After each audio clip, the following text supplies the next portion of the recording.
अस्सलाम वालेकुम दोस्तों, आज हम आपके लिए जो एक HVAC से रिलेटेड एक इंटरेस्टिंग और इंफॉर्मेटिव वीडियो लेके आए हैं। आज की वीडियो में हम आपको CFM चेक करने का तरीका दिखाएंगे, प्रैक्टिकल में भी दिखाएंगे और आपको इसके जो फार्मूलाज वगैरह पुट होते हैं वो कंप्लीट डिटेल से आपको ये वीडियो मिलेगी। अगर आप वीडियो को एंड तक देखेंगे तो आपको कंप्लीट डिटेल से समझ आ जाएगी कि किसी भी जगह पे अगर आपने किसी भी चीज AHU, FU या आपने डेजर्ट कूलर के भी आपने CFM चेक करने हैं। ये बेसिकली वीडियो के अंदर मैं आपको एक ब्रीज एयर कूलर या जिनको डेजर्ट कूलर भी बोलते हैं उसके CFM चेक करना दिखाएंगे। सेम जो तरीकाकार है वो यही होता है, एक ही तरीकाकार है कि अगर आपने AHU के CFM चेक करने हैं या ब्रीज एयर कूलर के CFM चेक करने हैं।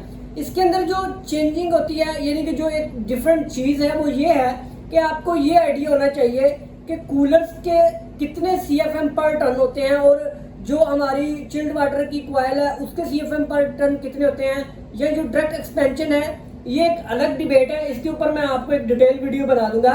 लेकिन इस वीडियो में क्या चीज़ सेम है वो यही है कि CFM आप किस तरीके से चेक कर सकते हैं। तरीका सब चीज़ों के लिए सेम है, चाहे आपके पास कूलर है, चाहे आपके पास AHU है, चाहे आपके पास FU है, तो उसका सेम सीक्वेंस भी वही है, फार्मूला भी यही है। यही फार्मूला यूज करके आपके तमाम चीज़ों के आप CFM चेक कर सकते हैं। तो चलिए दोस्तों स्टार्ट करते हैं। सबसे पहले मैं आपको कूलर्स के ऊपर लेके जाता हूँ, आपको दिखाता हूँ, फिर उसके बाद स्टेप बाय स्टेप हम रीडिंग्स किस तरीके से लेनी है उसको फिर हमने फार्मूलास के अंदर किस तरीके से पुट करना है। तो चलिए दोस्तों स्टार्ट करते हैं ये इंटरेस्टिंग वीडियो शुरू करने से पहले एक छोटी सी रिक्वेस्ट है कि अगर आप हमारे इस चैनल HVAC टेक्नोलॉजी के ऊपर नए हैं तो हमारे इस चैनल HVAC टेक्नोलॉजी को सब्सक्राइब कर लें और बेल आइकन के बटन को लाजमी प्रेस करें। तो दोस्तों ये आपके सामने ब्रीज एयर कूलर्स हैं इसके ऊपर मैंने कंप्लीट इंस्टॉलेशन की वीडियो भी बनाई हुई है। अगर आप इनकी इंस्टॉलेशन का वीडियो देखना चाहते हैं तो चैनल का विज़िट करके आप उनका इस वीडियो को देख सकते हैं। इस वीडियो के अंदर हमने ये चेक करना है कि जो हमने ये इंस्टॉलेशन किया क्या हमारे CFM वगैरह पूरे हैं।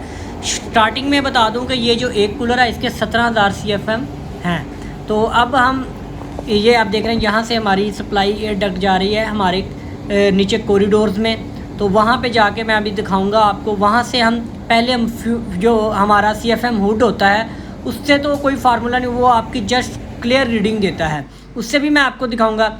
उसके बाद आपने देखना होता है कि ब्रीज जो कूलर्स हैं उनके अंदर किसी किस्म की रुकावट, फ़ैन के अंदर कोई फिल्टर या कोई इस तरह की जो आपके CFM में मुदाखलत करे या कोई इस तरह की चीज़ तो नहीं है जो आपकी रुकावट बने आपकी एयर के फ़्लो में।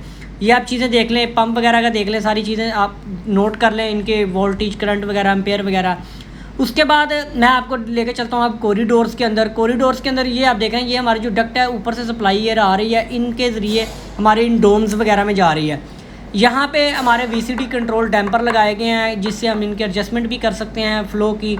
उसके बाद हम यहाँ से सबसे पहले जो हमारा कैप्चर हुड होता है यानी कि जिससे हम CFM चेक करते हैं वो भी आपको दिखा देता हूँ। उसके ऊपर कोई फार्मूला पुट नहीं करना पड़ता, आप जस्ट इसके आगे करेंगे तो वो आपके रीडिंग शो कर देगा। ये आप देख रहे हैं इससे कैप्चर हुड से हम इसकी CFM चेक करेंगे वो आपको एक्यूरेट शो कर देंगे। लेकिन यहाँ पे मेरा इस कैप्चर हुड के ऊपर दिखाने का मकसद नहीं है, मैं आपको दूसरा जो CFM मीटर जो होता है, छोटा मीटर होता है जिससे अक्सर लोग चेक करते हैं, उससे कंप्लीट डिटेल से उसके ऊपर मैं वीडियो बनाऊंगा। तो अब सबसे पहला काम क्या करना है, आपने रीडिंग्स लेनी है डिफरेंट।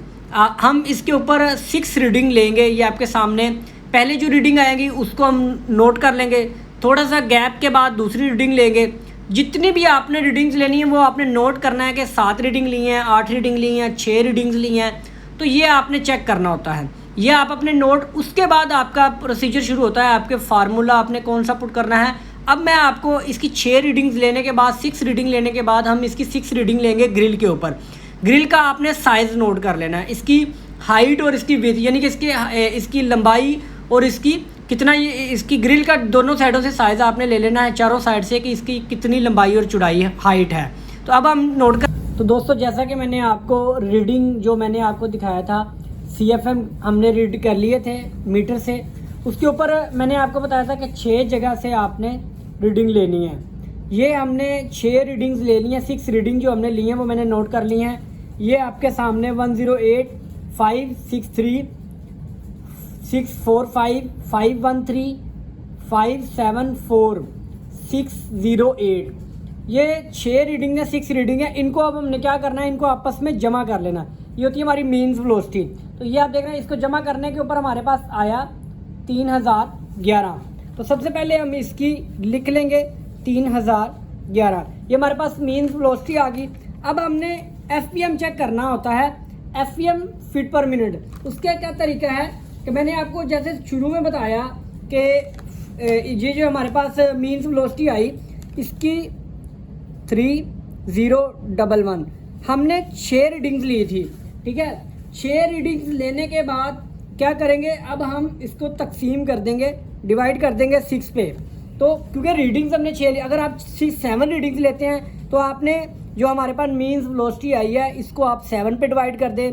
8 लिए तो 8 पे डिवाइड, जितनी भी आपने लिए हैं उसको आपने उतने पे ही डिवाइड कर देना।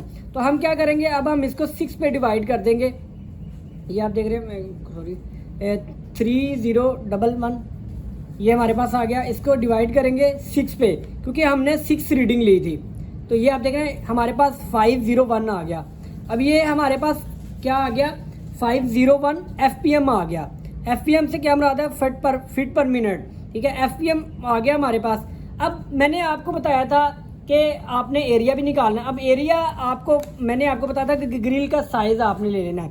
तो ग्रिल का साइज़ हमने उधर रीड कर लिया था, वो ये था हमारा 38/8। ये आप देख रहे हैं, ये मैंने लिख लिया था ग्रिल साइज़ 38/8 की ग्रिल थी। तो अब हम क्या करेंगे, अब हम इनको, ये इंचज़ की रीडिंग थी 38/8।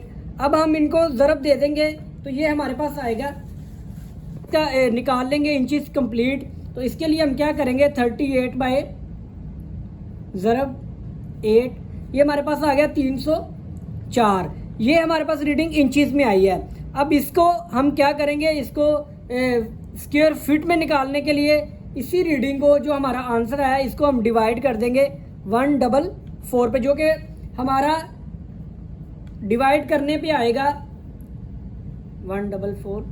ये हमारे पास 2.111, ये तकरीबन हमारा एरिया निकल आया। अब हमने इसी एरिया से और एफपीएम से हमने निकालने होते हैं सीएफएम। अब हम क्या करेंगे कि जो हमारे पास एफपीएम आया था 501, उसको हम ज़रब देंगे जो हमारे पास एरिया आया है 2.111 कर लें। और इसके बाद अब हमारा ये हमारे पास जो सीएफएम आ गए वो हमारे पास 1057। तो ये हमारे पास एक्चुअल सीएफएम आ गए उस ग्रिल के, जिसके ऊपर हमने इसकी 6 रीडिंग ली थी। तो उस ग्रिल के ऊपर हमारे पास जो सीएफएम चल रहे थे वो तकरीबन 1057 सीएफएम हमारे उसके ऊपर मौजूद थे।